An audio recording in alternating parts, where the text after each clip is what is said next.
Hello friends. Quick note before we start. Most viewers aren't subscribed. If you love these stories, hit subscribe. It really matters. Drop a like and comment where you're from. Your engagement spreads these stories further. Thank you. Tonight's story was submitted by a college student who experienced something that changed how she sees social media forever. For 9 weeks, someone watched her, photographed her, documented her every move, and she had no idea until she received a package containing 347 photos of herself that she never knew existed. Lights off, volume up. Let's begin. I never thought an app designed to keep things real would become my worst nightmare. For 9 weeks, someone watched me, photographed me, documented my every move through windows, across parking lots, in coffee shops and lecture halls. They knew my schedule better than I did. They knew what I ordered for lunch. They knew which floor of the library I studied on. And I had no idea until I received a package containing 347 photos of myself that I never knew existed. My name does not matter for this story. What matters is what happened to me and why I am telling you this now. If you use BeReal or any social media app that tracks your location in real time, you need to hear this. You need to understand that the features designed to make our lives more connected can also make us more vulnerable than we have ever been. It started in late September of my junior year of college. I had just moved into a new apartment with my roommate Casey after spending sophomore year in the dorms. We had met in a sociology class freshman year and had stayed close. She was outgoing where I was reserved, impulsive where I was cautious. We balanced each other well. Our apartment was nothing special. A basic 2-bedroom, about 10 minutes from campus, thin walls, questionable heating, a kitchen barely big enough for 2 people. But it was ours. And after 2 years of dorm life and resident advisors and communal bathrooms, having our own space felt like freedom. I had spent the summer working at a coffee shop, saving money, trying to figure out what I wanted my junior year to look like. I was a psychology major, considering maybe becoming a therapist, but I was also lonely. Making genuine friends in college is harder than people think. Everyone is busy, everyone is overwhelmed, and real connections take time. That is why when Casey suggested I download BeReal, I actually listened. It was a Thursday evening, about a week into the semester. We were making pasta at our tiny kitchen because we were broke college students, and pasta was cheap, when she showed me the app on her phone. "You have to download this," she said, turning her screen toward me. "It is so much better than Instagram. No filters, no bullshit, just real moments." I watched as she scrolled through photos from her friends. Someone brushing their teeth, someone in a lecture hall, someone sitting in traffic. Nothing curated or polished, just life. "I do not know," I said, stirring sauce. "Do I really need another app?" "That is exactly why you should use this. It is not about performing or getting likes. It is just about staying connected. Plus, did you not say you wanted to be more social this year?" She had a point, and honestly, the app seemed harmless enough. Just permission to send notifications and access my camera, standard stuff. So that night, after dinner, I downloaded BeReal. I created an account and added about 30 people I knew. High school friends, a few cousins, some classmates from my major, Casey, obviously. My account was private. Only approved friends could see my posts. I thought I was being smart about it. I thought I was safe. The first notification came the next day at 3:47 p.m. while I was walking back from class. My phone buzzed with the alert. Time to be real. 2 minutes left to post. I felt weirdly self-conscious about it, even though I was alone on the sidewalk.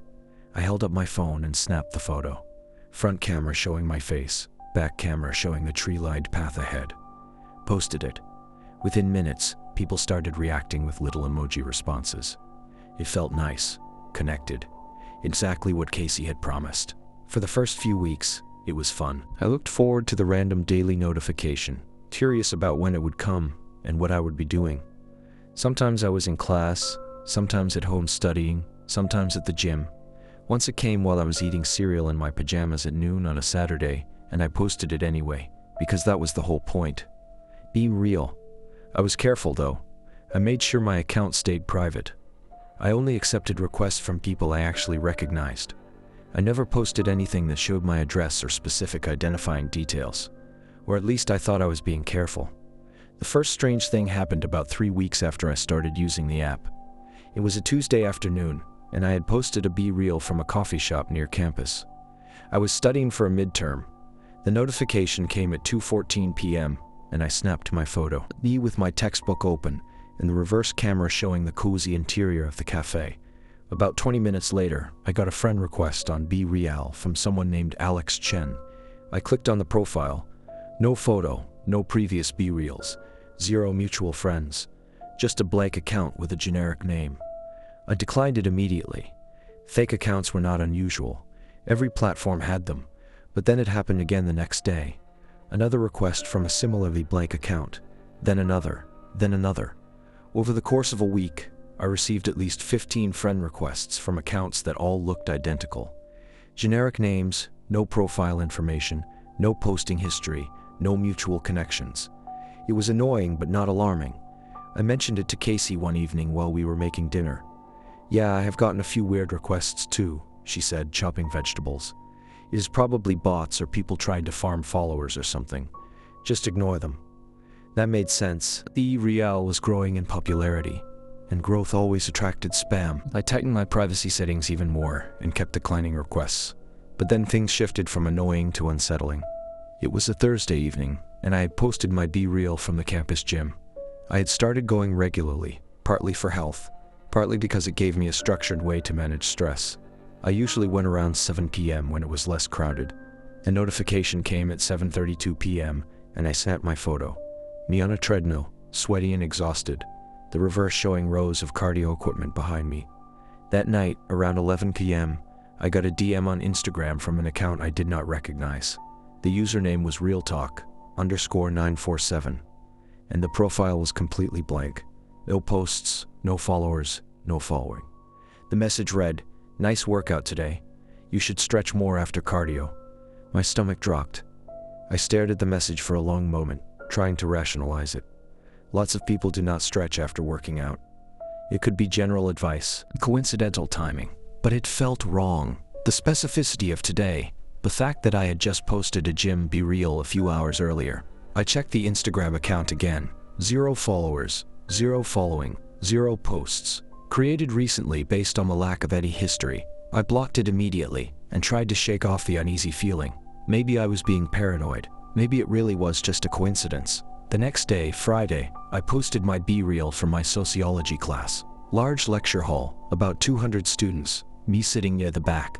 The notification came at 10:47 a.m. I barely thought about it, just held up my phone, snapped the photo, posted it. That afternoon, around 3 p.m., another Instagram DM from a different blank account, authentic_life_2024. The message said, "Sociology looks boring. The professor talks too much." My hand started shaking as I read it. This was not a coincidence. Someone was watching my BeReals in real time, and then messaging me about them. But how? My account was private. Only my approved friends, 32 people I actually knew, could see my posts. I immediately opened BeReal and went through my friend list one by one. I recognized every single person. High school friends I had known for years. My cousin who lived out of state, Casey. Classmates from my psychology courses. No strangers, no suspicious accounts. Which meant either someone I knew was messaging me, unlikely and disturbing, or someone had hacked into my account somehow, or there was a way to see private posts that I did not know about. The unease settled into my chest like a weight. Something was wrong. I just did not know what yet. I decided to test something. That evening, Casey and I were watching a movie on our couch. The BeReal notification came at 8:19 p.m. I was deliberate about what I showed in the photo. Just us on the couch, the reverse camera pointed at our living room wall and TV. Nothing identifying, no windows showing what was outside, no mail with our address visible, no specific details that would reveal where we lived. I posted it and waited. Sure enough, around 10 p.m., another message came through. This time on Snapchat from an account called realmoments_daily. Looks like a cozy night in. 5 words. That is all it took to make my skin crawl. I showed Casey immediately. Her face went pale as she read it. "That is really creepy," she said. "You need to report this." "To who?" I asked. "Instagram? Snapchat? BeReal? I do not even know who this person is, or how they are seeing my posts. Maybe you should delete BeReal for a while." she suggested. "At least until this stops." I considered it, but something in me resisted. Why should I have to delete an app I enjoyed because some creep was harassing me? That felt like letting them win. Instead, I decided to stop posting for a few days and see what happened. Maybe if I did not give them anything to respond to, they would lose interest. For 4 days, I ignored every BeReal notification. I did not post anything. And during those 4 days, I did not receive any strange messages. No Instagram DMs, no Snapchat messages, nothing. It seemed like my theory was correct. Whoever this was, they were only reaching out when I posted. When I went silent, so did they. I started to relax slightly. Maybe they had moved on to bothering someone else. Maybe it had just been some random person who had found a glitch or exploit and had already lost interest. On day 5, a Wednesday, I decided to post again. The notification came at 1:33 p.m. while I was eating lunch at a sandwich shop near campus, the place I went to maybe once a week. Nothing regular about it. I hesitated before taking the photo, but I was tired of being scared. Tired of letting this person control my behavior. I snapped my BeReal, me with a turkey club sandwich, the reverse showing the busy interior of the shop with other customers, and the counter in the background. Within 30 minutes, my phone buzzed. Instagram DM from yet another Blake account. Keeping it real _ every day. The message said, "The turkey club looks good. You should try the bacon avocado next time." My appetite vanished instantly. I wrapped up the sandwich, shoved it in my bag, and left the shop immediately. My eyes scanned every face as I walked out. The couple at the corner table, the guy on his laptop by the window, the employee behind the register, the woman waiting for her order. Could any of them be watching me? Had they been there when I took the photo? The walk back to my apartment felt like it took hours, even though it was only 10 minutes. I kept checking over my shoulder, convinced someone was following me. Every person walking behind me on the sidewalk felt like a threat. Every car that slowed down near me made my heart race. When I finally got inside and locked the door behind me, I sat on my bed and forced myself to think rationally. Someone was seeing my BeReals in real time. Someone knew specific details about the places I was going, like the sandwich shop's menu. That meant either they had access to my account somehow, or they were physically following me and seeing where I went. Both options were terrifying. I opened BeReal and stared at my friend list again. 32 people visible in the list. But then I noticed something that made my blood run cold. The app's friend counter in the settings said 33. I counted again manually, going through each profile one by one. 32 visible friends, but the counter said 33. Someone had found a way to be on my friend list without appearing in the visible roster. Or there was a glitch in the app. Or I was losing my mind. I took screenshots of everything. My friend list, the counter showing 33, the Instagram messages. Then I changed my BeReal password and enabled 2-factor authentication. I switched my account to the most restrictive privacy settings possible, disabling every feature that could potentially let people find me. Then I did something I should have done days ago. I searched online for BeReal privacy issues and BeReal stalking. What I found made me feel sick. Multiple Reddit threads and tech forums discussing vulnerabilities in BeReal's friend system. Forwarding from other users who had experienced similar things. Friend counts that did not match their visible friends. Suspicious accounts that seemed to have access to private posts. Some people speculated it was a bug in the app's code. Others suggested more sinister explanations. That people with technical skills could exploit weaknesses in how BeReal handled friend lists and privacy settings. One thread from 2 months earlier caught my attention. A user described almost exactly what I was experiencing. Strange messages referencing their BeReals, a friend count that did not match their actual friends, a feeling of being watched. Other users had replied with similar stories, but there were no solutions, no answers about how to stop it. This was not just happening to me. It was a known problem, and apparently BeReal either did not know about it or had not fixed it yet. I called Casey. She was at her boyfriend Tyler's place, but said she would come home immediately. When she arrived 20 minutes later with Tyler in tow, I showed them everything. The messages, the friend count discrepancy, the Reddit threads. "This is seriously messed up," Tyler said. "He was a computer science major, more tech savvy than either of us. If there is really a vulnerability in their system, someone with the right knowledge could absolutely exploit it, Create a ghost account that exists in the database but does not show up in the user interface. That would give them access to all your posts without you knowing they were there. So what do? I asked, hearing the desperation in my own voice. First, document everything. Screenshot all these messages, the friend count, everything. Second, report it to BeReal through their app and on their website. Tell them you think someone is exploiting a security flaw. Third, stop posting from now. Do not give this person any more information about where you are or what you are doing. And maybe we should call campus security, Casey added. Even if the cops cannot do anything yet, you should have it on record that this is happening. She was right. I called campus security that evening and explained the situation. They took down my information and created a report, though I could tell they did not fully understand the technical aspects of what I was describing. They offered to have someone escort me around campus if I felt unsafe, which I appreciated but knew would not help. If this person could see my BeReals, they already knew my routines and locations. That night, I barely slept. Every notification on my phone made me jump. Every sound outside our apartment made me get up and check the locks. I kept my curtains closed, even though I usually like natural light. The feeling of being watched, even in my own home, was suffocating. The next few days passed in a blur of anxiety. I stopped posting on BeReal completely. I stopped using public Wi-Fi. I changed all my passwords. I locked down every social media account I had. The messages stopped, but that almost made it worse. The silence felt ominous, like the person was watching and waiting for something. Casey stayed close, came with me to most places. Tyler offered to install some additional locks on our apartment door, and a security camera pointing at the entrance. I accepted gratefully. A week passed with no incidents. Then another. I started to cautiously hope that maybe the changes I had made had worked. Maybe using better security practices and not posting had cut off their access to me. Maybe they had moved on to an easier target. But deep down, I knew I was wrong. It was a Saturday morning in early November. Casey had convinced me to go to a farmer's market downtown with her. It was a beautiful autumn day, and she insisted I needed to get out of the apartment and stop obsessing over my phone. She was right. The market was crowded and cheerful, full of people buying fresh produce and artisan goods. We wandered through the stalls, and for the first time in weeks, I felt almost normal. Then my phone buzzed. BeReal notification. Time to post. It was 11:07 a.m. Casey saw my hesitation. Just post it. Do not let whoever this is control your life. We are in a crowd, in public, completely safe. Post it.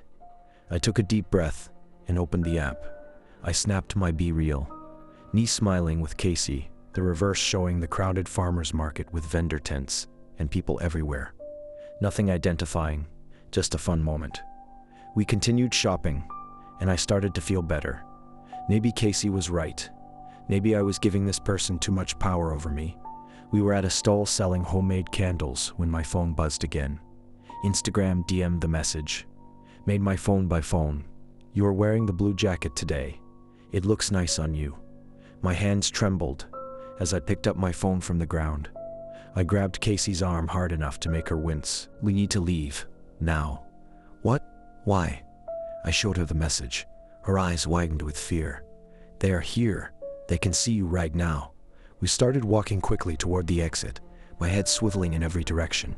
The farmer's market was packed with people, hundreds of faces, any one of which could be watching me.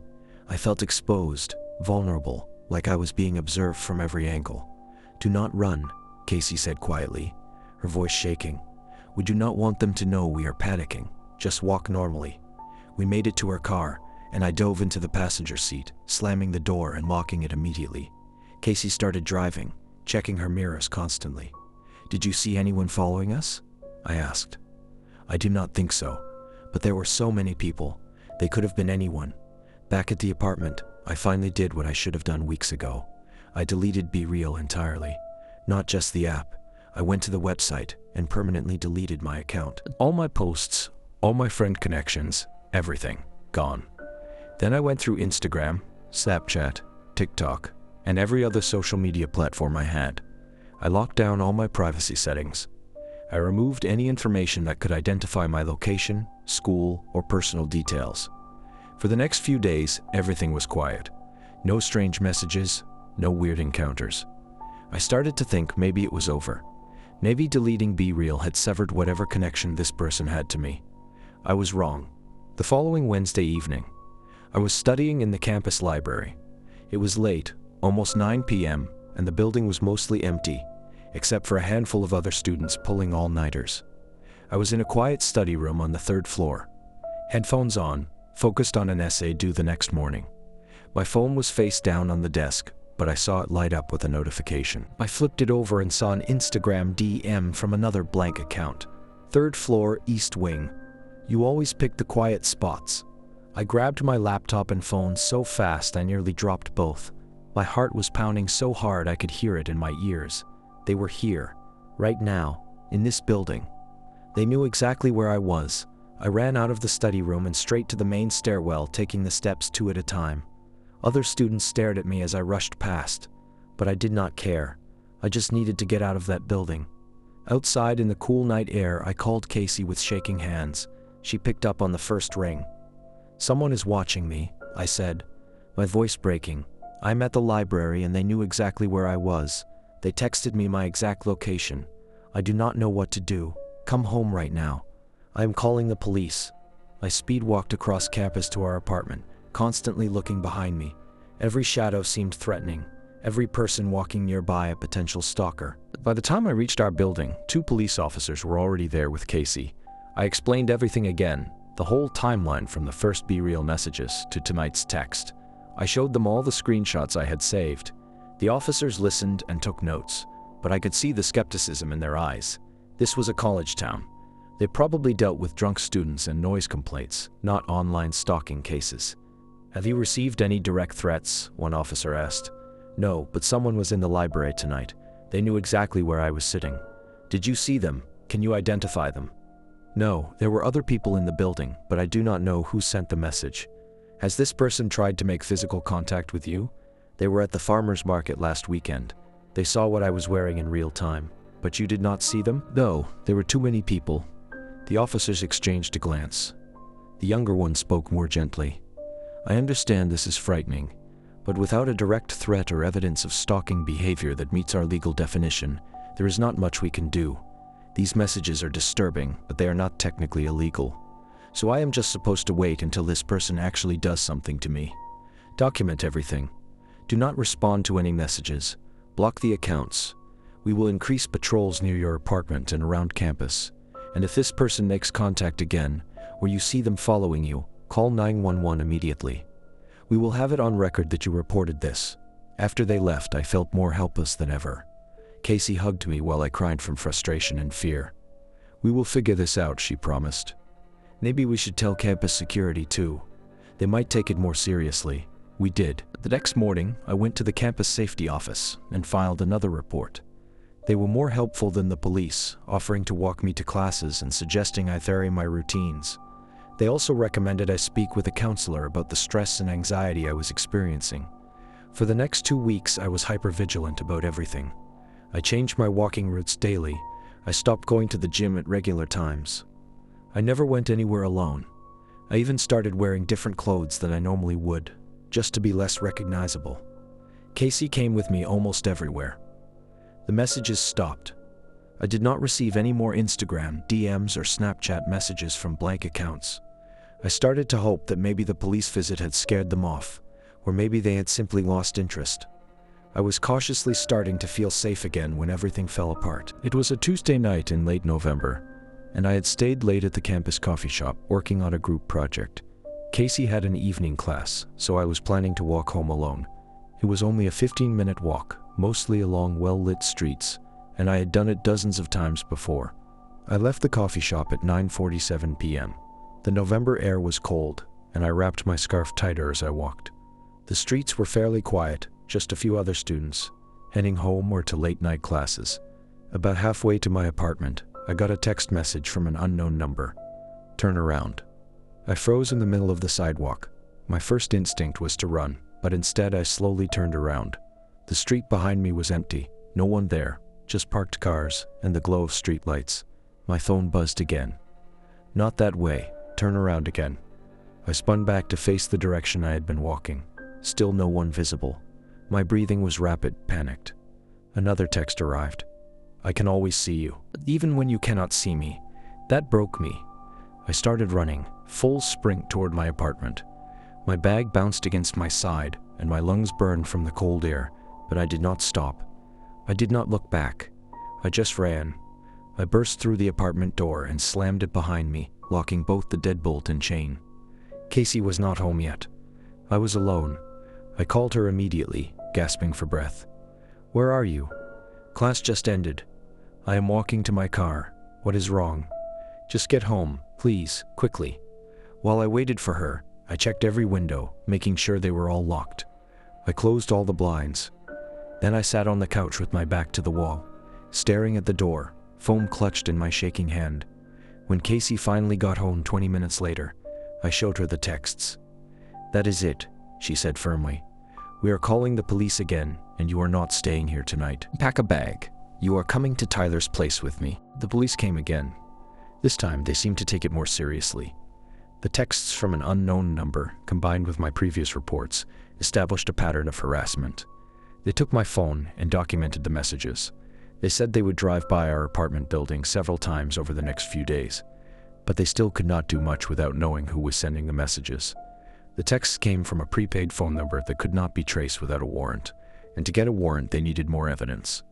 I stayed at Tyler's apartment for 3 days. On the 4th day, exhausted and feeling like I could not hide forever, I decided to go back to my own apartment. Casey insisted on staying with me, and Tyler even offered to install some additional locks on our door. For about a week, things were quiet again. No messages, no incidents. I started to think maybe the police presence had finally scared this person away. Then I got a package. It arrived on a Saturday afternoon, left on our doorstep. A small brown box with no return address, just my name printed on the label. Casey and I stared at it for a long moment before I carefully picked it up. "We should call the police before we open this," Casey said. But curiosity and dread won out. I brought it inside and set it on our kitchen counter. My hand shook as I used a knife to carefully cut through the tape. Inside was a USB drive and a printed note on plain white paper. "You are so photogenic." My stomach dropped. Casey grabbed the box away from me before I could touch the USB drive. "We are definitely not plugging that into anything until the police look at it." But even as she said it, we both knew what I would find on that drive. Photos of me, evidence that this person had been following me, watching me, documenting my life. Campus security arrived first, then actual police officers. They took the package, the USB drive, the note. They said they would examine it and get back to me. I already knew what they would find, and part of me did not want to know the details, did not want to see exactly how closely I had been watched, how vulnerable I had been without even knowing it. But another part of me needed to know, needed to understand the scope of what I was dealing with. The detective who had taken over my case, Detective Sarah Rodriguez, called me 2 days later. Her voice was serious, controlled.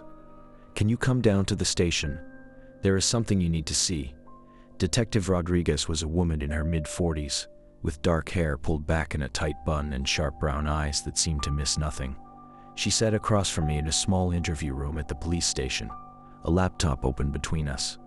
Casey sat next to me, holding my hand. "Before I show you what was on that USB drive," Rodriguez said, "I want you to understand that what you are about to see is disturbing and is evidence of sustained stalking behavior over a period of at least 9 weeks. We've documented everything, and you will not need to keep looking at these images after today. But I think it is important you understand the full scope of what has been happening." My mouth was dry. "Okay." She turned the laptop toward me and opened a folder. Inside were hundreds of files, photos, screenshots, documents. The first image that came up was a screenshot of my very first BeReal post, the one from early September when I was walking back from class. Then the next one. Then the next. Every single BeReal I had ever posted, even the ones I had deleted before removing my account. These were all captured in real time, Rodriguez explained. Based on the metadata, they were screenshot within minutes of you posting them. I nodded, feeling sick. I had expected this, but then she opened another folder, and my breath caught in my throat. Photos I had not posted anywhere. Pictures taken from a distance with what looked like a telephoto lens. Me walking to class, sitting in the library, at the coffee shop, at the gym, at the sandwich shop, getting out of Casey's car, unlocking my apartment door, through the window of our living room, taken before I had started keeping the curtains closed. "Oh my God," I whispered. Casey squeezed my hand tighter. There are 347 photos total, Rodriguez said quietly. Taken over approximately 9 weeks. The earliest ones date back to mid-September, around the same time you first downloaded BeReal. But I did not even know this person existed back then, I said. How were they taking pictures of me before they started messaging me? Rodriguez pulled up another file, a document that looked like a spreadsheet with dates, times, locations, and notes. Your stalker kept detailed logs. They documented your daily routine, your class schedule, places you frequented, people you spent time with. This is highly organized, premeditated behavior. This person did not just stumble across your BeReal account. They specifically targeted you and used the app as one method of monitoring you. I scanned the spreadsheet, my horror growing with each line. September 14th, 8:47 a.m. Walking to campus, blue jacket, backpack. September 14th, 2:15 p.m. Library, 3rd floor, studying alone. September 14th, 7:23 p.m. Apartment, lights on in living room, watching TV with roommate. It went on and on, days and weeks of my life cataloged by a stranger. How did they get all this information, I asked. How did they even know who I was to start stalking me in the first place? We are still investigating that, Rodriguez said. But we believe they initially identified you somewhere on campus. Maybe they saw you in a class at the gym, around the student union. From there, they likely used social media to learn your name and find your accounts. Once they had your Instagram or other profiles, they could see enough public information to start building a picture of your life. But my Instagram is private now. It was not before, was it? Your Instagram was public until about 3 weeks ago, according to the information we found. Same with some of your other accounts. Before you started locking everything down, there was enough public information for someone to learn your full name, your school, your general location. From there, they could find you physically on campus. I felt like an idiot. All those years of posting publicly, never thinking about who might be looking, what they might learn, how they might use that information. We believe they used that public information to initially locate and identify you in person, Rodriguez continued. Then they started following you physically while also monitoring you online. When you downloaded BeReal and started posting location-specific content in real time, you made it easier for them to track your movements. So this is my fault, I said flatly. No, Rodriguez said firmly. This is absolutely not your fault. You did not do anything wrong by using social media or by trusting that a private account would actually be private. The person who did this made a choice to stalk you. That is on them, not you.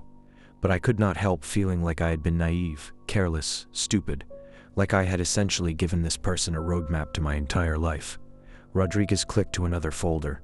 There is more. Screenshots from your Instagram, Snapchat, old posts going back years, photos you posted in high school, information about your family and hometown. They built a comprehensive profile of you. She paused, then said something that made my blood run cold. We also found evidence suggesting you are not the only victim. What? She pulled up another set of folders. Different names, different faces, but the same pattern. Photos taken from a distance, screenshots of social media posts, detailed logs of movements and routines. We found files relating to at least 4 other young women, all students at this university. Some of the surveillance appears to be recent, within the last few months. Some goes back over a year. I stared at the screen, at the faces of these other women who I had never met, but who had shared the same nightmare. Are they okay? Do they know? We are in the process of contacting them now. Some of them filed reports about suspicious incidents, strange messages, feelings of being followed, but nothing as extensive as what you documented. You keeping such detailed records of everything that happened to you is actually what gave us enough to move forward with a real investigation. Have you identified who is doing this? Casey asked. We have a suspect, Rodriguez said carefully.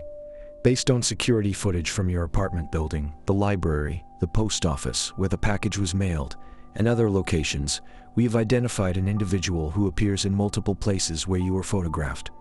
We are working to confirm their identity and gather enough evidence for an arrest warrant. Can you tell us who it is? I asked. Not yet. Not until we have made an arrest. But I can tell you this person has a level of technical sophistication that concerns us. The way they exploited BeReal's security vulnerabilities, the way they covered their tracks online using VPNs and fake accounts, The way they have been careful to avoid direct threats that would make our job easier. This suggests someone with knowledge of computer systems and legal boundaries. So they knew exactly what they were doing, I said. They knew how far they could go without getting arrested. Precisely, which is what makes them more dangerous. Impulsive stalkers who make direct threats are easier to catch and prosecute. This person has been calculated and patient. The thought that I had been hunted by someone intelligent and methodical was somehow worse than if it had just been some random creepy person. This was planned, sustained. I was not a random victim of opportunity. I had been specifically selected and studied. What happens now? Casey asked. We are working with the university's IT department to analyze the technical aspects of how they accessed your private BeReal posts, Rodriguez explained. We have also subpoenaed records from BeReal, Instagram, Snapchat, and the cellular provider associated with the phone number that texted you. We are building a comprehensive case. Once we have enough evidence, we will make an arrest. How long will that take? Hopefully not more than a few days.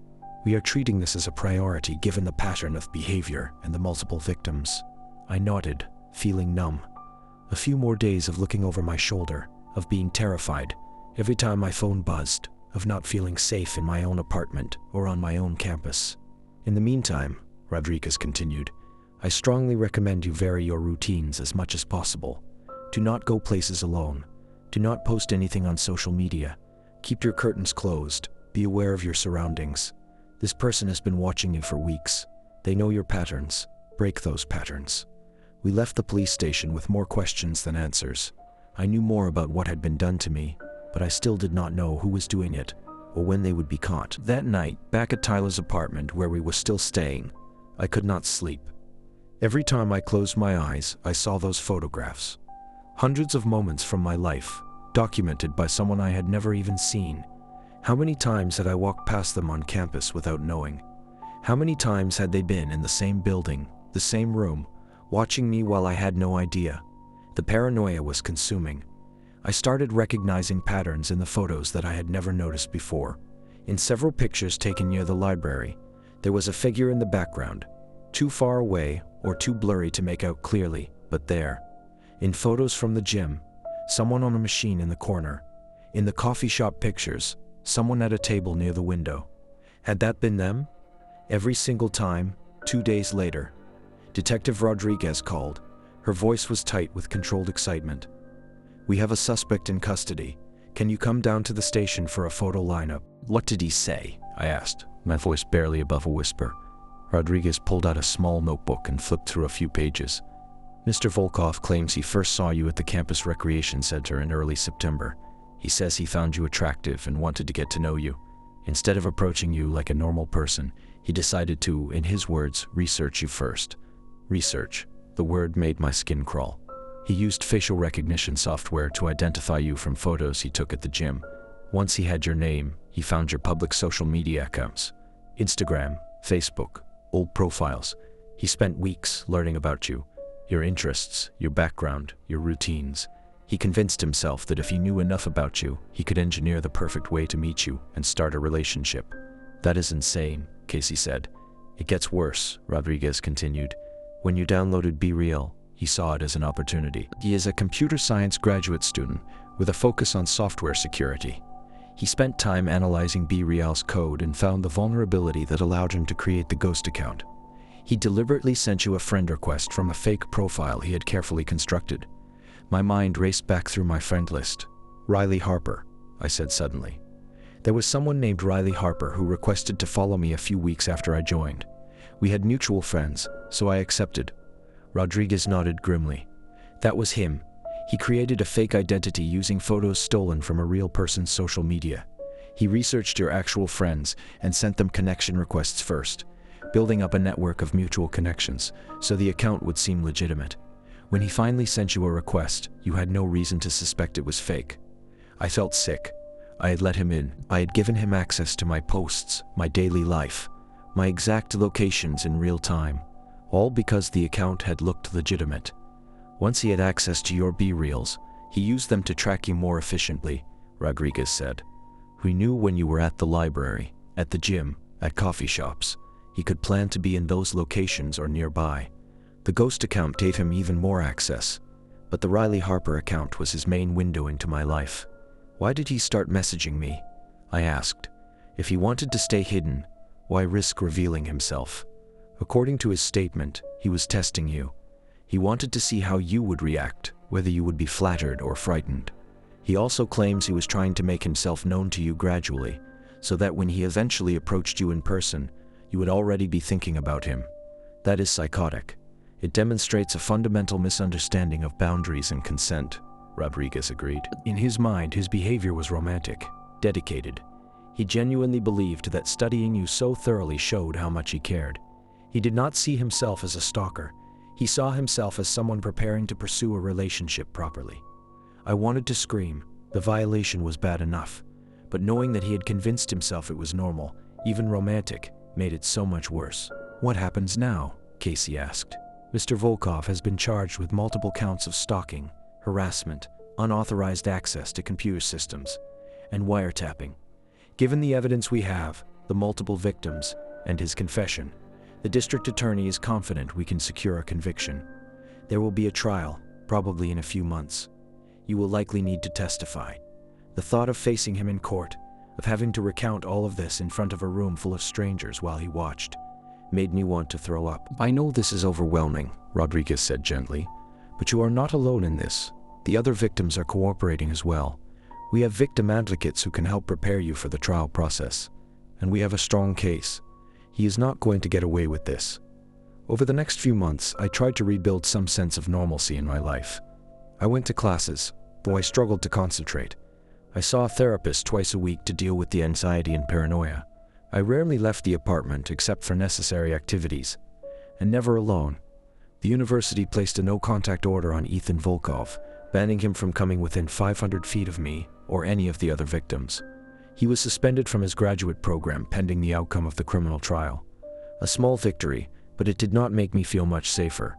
Casey was incredible through all of it. She rearranged her schedule, so we had most of our classes at the same times. She came with me to therapy appointments. She sat with me on the nights when I could not sleep, when every shadow outside our window felt like a threat. The other 4 victims reached out to me through Detective Rodriguez. We formed a group chat, a strange sorority of people bound together by trauma. Some of them had experienced less overt stalking than I had. Others had been watched for even longer. One woman, Amanda, had been on Ethan's surveillance list for over a year. She had filed multiple reports with campus security about feeling followed, but without concrete evidence, nothing had been done. We supported each other through the waiting, shared our fears and frustrations, prepared for what was coming. The trial began in March, almost 5 months after Ethan's arrest. The courtroom was smaller than I had expected, cold and sterile, with fluorescent lights that made everyone look slightly ill. I sat in the gallery with the other victims, Casey beside me, while the prosecutor, Elena Martinez, laid out the case against Ethan Volkov. She was methodical and thorough. She presented the USB drive contents, the surveillance photos, the detailed logs. She called computer forensics experts who explained how Ethan had exploited BeReal's security flaw. She showed the fake Riley Harper account and demonstrated how elaborately it had been constructed. And then she called me to the stand. Walking up to the witness box, I felt Ethan's eyes on me for the first time since this had all begun. I forced myself not to look at him. I focused on Elena, on her calm professional demeanor, and tried to keep my voice steady. She asked me to describe the timeline of events. The first strange friend requests, the Instagram messages, the sandwich shop comment, the farmer's market, the library, the texts while I was walking home, the package. I recounted it all as clearly as I could, though my hands shook and my voice cracked more than once. When I described opening the USB drive and seeing hundreds of photos of myself I had never known existed, I started crying. The judge called a brief recess, and Casey met me outside the courtroom with water and tissues. "You're doing great," she whispered. "Just a little more." The defense attorney, a sharp-looking man in an expensive suit named Richard Bredin, cross-examined me next. His strategy quickly became clear. He was going to try to make this my fault. "Miss," he began, "you had a public Instagram account for several years, is that correct?" "Yes, until I made it private." And you posted photos of yourself regularly on this public account. Photos that anyone on the internet could see? Yes. Photos that included your face, your location, details about your life? Sometimes yes. So, you were comfortable sharing personal information with strangers online? Objection, Elena said sharply. Relevance. Your Honor, I am establishing that the alleged victim regularly made her personal information publicly available, Brennan argued. Overruled. But get to your point, counselor. Brennan turned back to me. You also used an app called BeReal that broadcasts your real-time location to anyone on your friends list, correct? It shows what I am doing, not my exact location necessarily, but your posts often included identifiable backgrounds, coffee shops, campus buildings, specific locations, sometimes. And you added my client to your friends list on BeReal under the name Riley Harper. I did not know it was him. The account looked real. It had mutual friends. But you did add the account. You gave permission for that account to see your posts. I could see where this was going. I gave permission to Riley Harper, who I thought was a real person, not to Ethan Volkov pretending to be someone else. But you made the choice to add that account based on limited information. You did not verify the person's identity. Objection, Elena said again. Badgering the witness. Sustained. Mr. Brennan, move on. He asked me more questions, each one designed to suggest that I had been careless, that I had invited this attention by being too open online, that I should have known better. By the time he finished, I felt exhausted and humiliated. But Elena was ready for redirect. She asked me one simple question. Did you ever give Ethan Volkov permission to photograph you without your knowledge? No. Did you give him permission to track your movements? No. Did you give him permission to create a fake account to spy on you? No. Did you give him permission to send you harassing messages? No. Thank you. No further questions. The trial lasted 2 weeks. The other victims testified. Computer experts explained the technical details of the stalking. Detective Rodriguez presented the investigation findings. And finally, against his lawyer's advice, Ethan Volkov took the stand. I forced myself to look at him for the first time as he was sworn in. He was average height, thin, with dark hair and glasses. He looked nervous, fidgeting with his hands, eyes darting around the courtroom. He did not look like a monster. He looked like any other grad student you might see on campus. That was almost scarier. Elena cross-examined him ruthlessly. She walked him through every photo, every log entry, every message. She asked him to explain why he thought any of this was acceptable behavior. I just wanted to get to know her, he said, his voice quiet and defensive. I did not mean any harm. I thought if I understood her better, I could approach her the right way. I was trying to be thoughtful. Thoughtful, Elena repeated. You think photographing someone through their window is thoughtful? I never meant to scare her. You texted her while she was walking home alone at night and told her you could always see her. That was not meant to be frightening. I just wanted her to know I was paying attention. You created a fake identity to trick her into giving you access to your private social media posts. That was not deceptive. Ethan hesitated. I did not think she would accept a request from me if I used my real name. We had never met. I thought the Riley Harper account would make her more comfortable. So you lied to her. I wanted to connect with her.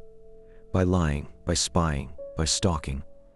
I was not stalking, Ethan insisted, his voice rising slightly. I was trying to learn about her so I could pursue a relationship properly. And the other 4 women whose photos and information we found on your hard drives, were you planning to pursue relationships with all of them? He did not have a good answer for that. Elena showed him the spreadsheet logs, the detailed notes about my daily routine. Does this look like normal dating behavior to you, Mr. Volkov? I am not good at social interactions, he said. I have never had a girlfriend. I did not know how else to approach someone I was interested in. So you chose to surveil her like she was a subject in an experiment rather than a human being with rights and autonomy. I did not think of it that way. How did you think of it? I thought of it as research. Preparation. Research, Elena said, letting the word hang in the air. Tell me, Mr. Volkov, when you took photos of her through her apartment window, was that research? I just wanted to know more about her life. When you accessed her private social media accounts using a fake identity, was that research? I wanted to understand her interests. When you sent her messages from anonymous accounts telling her you were watching her, Was that research? Ethan's composure finally cracked. I did not know what else to do, he shouted. Everyone else makes it look so easy. Needing people, dating, relationships. But I never learned how. I thought if I just studied her enough, I could figure out the right thing to say, the right way to approach her. I thought I was being smart about it. The courtroom was silent. You thought stalking 5 women was being smart, Elena said quietly. I was not stalking, I was preparing. You were violating their privacy and safety because you decided your desire to date them was more important than their right to live without being hunted. I never hurt anyone. You traumatized 5 women so severely that they are afraid to leave their homes, that they have nightmares, that they cannot trust anyone, that they second-guess every social media post and every public appearance. You may not have physically harmed them, Mr. Volkov, but do not pretend you did not hurt them. Ethan had nothing to say to that. The jury deliberated for less than 4 hours. Guilty on all counts. I cried when the verdict was read. Not from relief, though I felt that too, but from the weight of it all finally crashing down on me. Months of fear and anxiety and violation, finally validated by 12 strangers who agreed that what had been done to me was wrong. Sentencing came 2 weeks later. The judge gave Ethan 7 years in prison, followed by 10 years of probation with strict monitoring of his internet use. A permanent restraining order preventing him from contacting me or the other victims. Registration as a sex offender. It was not enough. No sentence could give me back the sense of safety I had lost, but it was something. 3 years have passed since Ethan Volkov was sentenced. 3 years of rebuilding my life piece by piece. 3 years of therapy and hypervigilance, and learning to exist in the world again. 3 years of good days and bad days, progress and setbacks. I am not the same person I was before all of this happened. That version of me, the one who downloaded BeReal without a second thought, who posted publicly on Instagram, who trusted that privacy settings would actually protect her, that person is gone. I mourned her for a while. The innocence, the assumption of safety. But I have also become someone stronger, someone more aware, someone who understands the digital world we live in and the dangers that come with it. After the trial, I took a semester off from school. I could not focus on classes while processing everything that had happened. I moved back home with my parents for a few months, slept in my childhood bedroom, and tried to remember what feeling safe was like. My parents struggled to understand what I had been through. They came from a generation where stranger danger meant someone following you in a parking lot or calling your house phone. The idea that someone could stalk you through apps on your phone, through public Wi-Fi networks, through the very tools designed to connect us, was foreign to them. But they tried. My mom went to therapy sessions with me sometimes. My dad installed security cameras around their house and changed all their passwords. They learned about digital privacy in ways they never had before. Casey visited me twice during those months. She had stayed at our university, finished out the year, but she kept in touch constantly. Text messages checking in on me, phone calls when the anxiety got too bad, photos of campus to remind me that normal life was still happening, still waiting for me when I was ready. The other victims and I stayed in contact too. Amanda, Jessica, Kira, Rachel, 5 women bound together by what one man had done to us. We met up a few times, awkward at first because trauma is a strange foundation for friendship, but we understood each other in ways no one else could. Amanda had it the worst, I think. She had been on Ethan's radar for over a year. The surveillance of her went deeper, the obsession more entrenched. She ended up transferring to a different university across the country, unable to walk the same campus where she had been hunted for so long. Jessica developed agoraphobia. She had panic attacks every time she left her apartment. She eventually moved back in with her parents and started doing online classes. Kira became an activist. She channeled her anger into advocacy, working with organizations that fought for better digital privacy laws and stronger protections for stalking victims.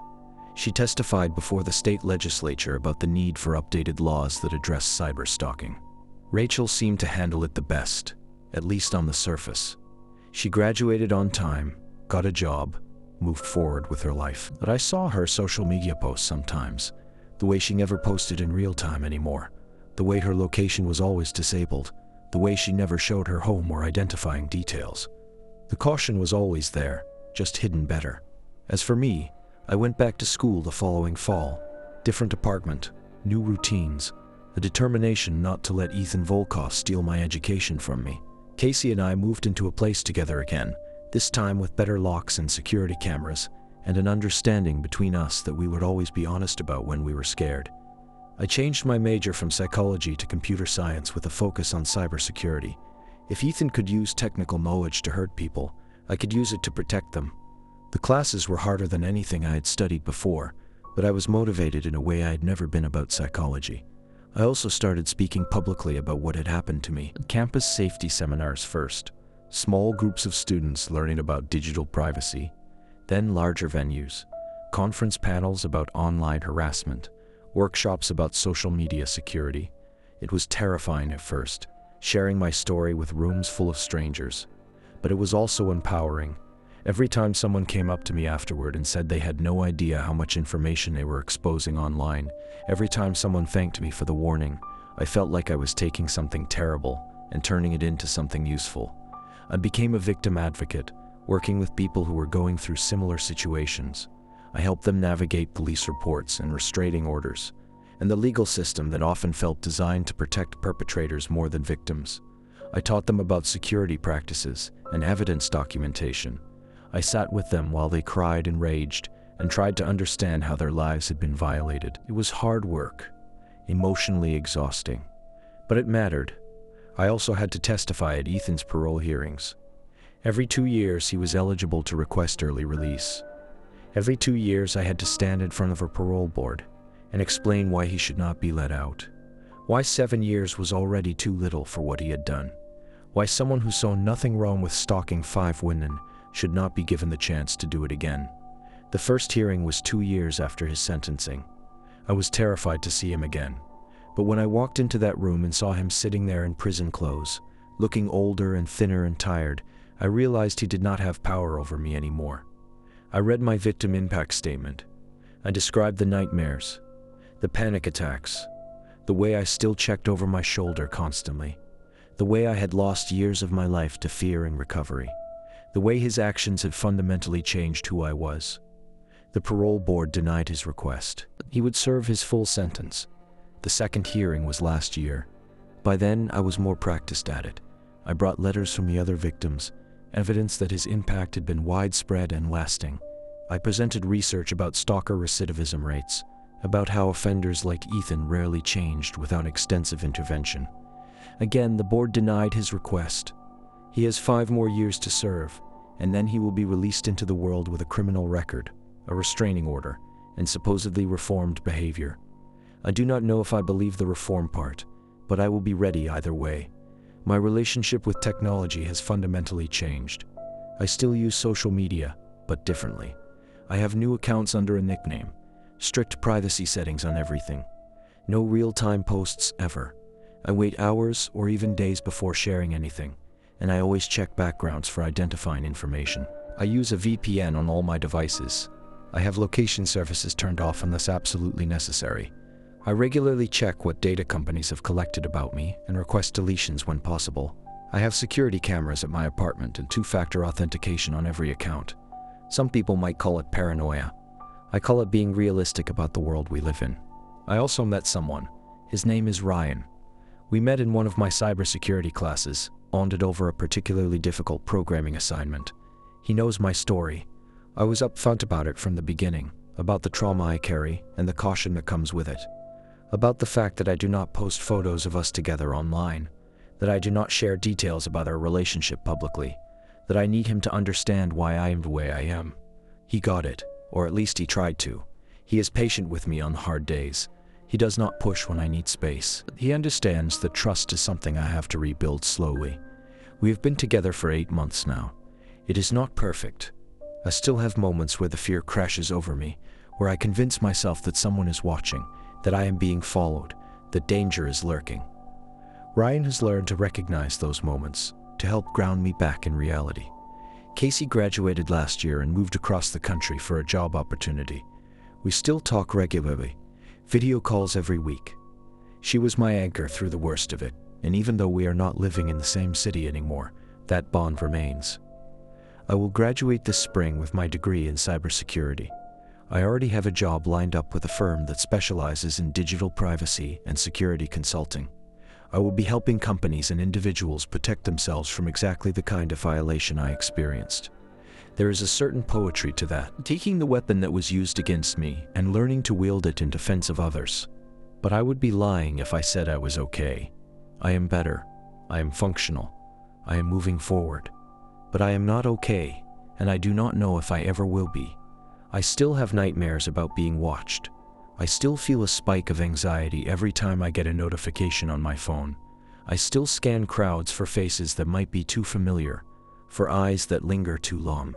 I still double-check my locks multiple times before bed. I still keep my curtains closed. The paranoia is always there, just below the surface. On good days, I can ignore it. On bad days, it consumes me. Therapy helps. Medication helps. Having people who understand helps, but nothing can completely erase what was done to me. The violation was too deep, too thorough. Ethan Volkov took 9 weeks of active stalking and turned them into years of trauma.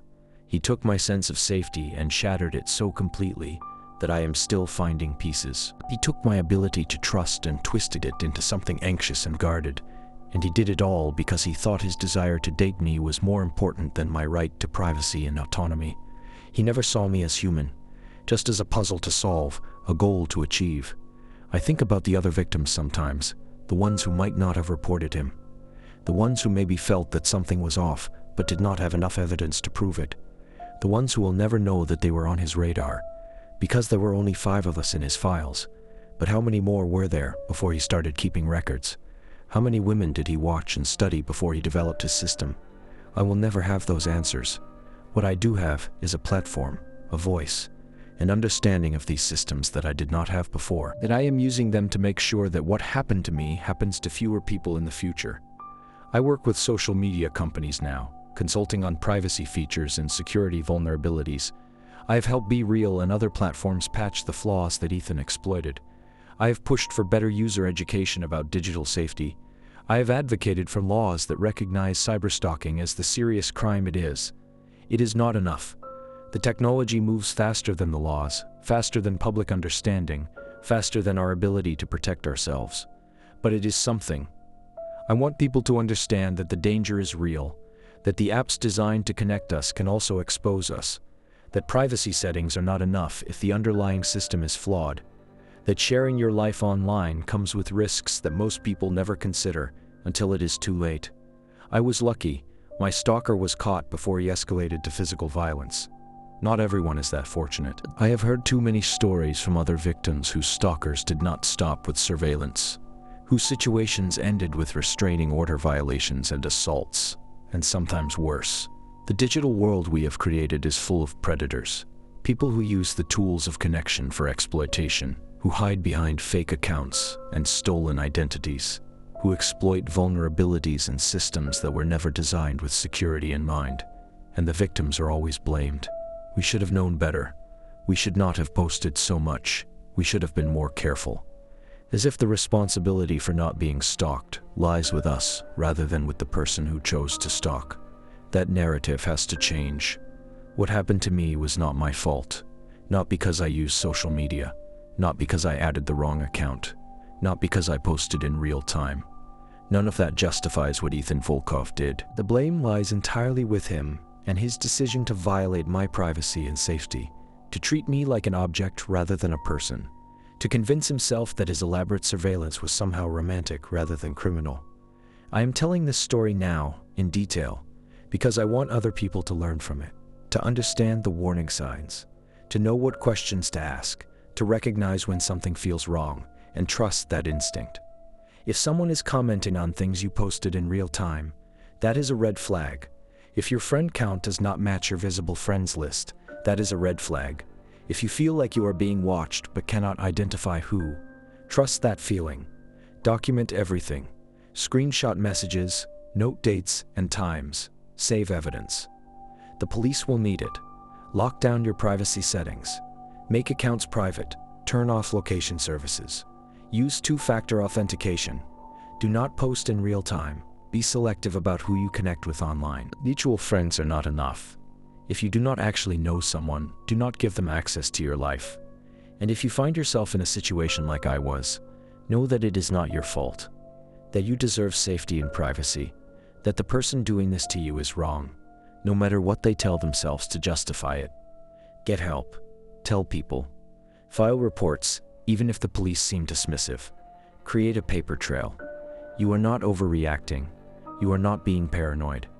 If something feels wrong, it probably is. I wish someone had told me all of this before it happened. Maybe it would not have changed anything. Maybe Ethan would have found another way to stalk me, but maybe I would have recognized the warning signs earlier. Maybe I would have been more prepared.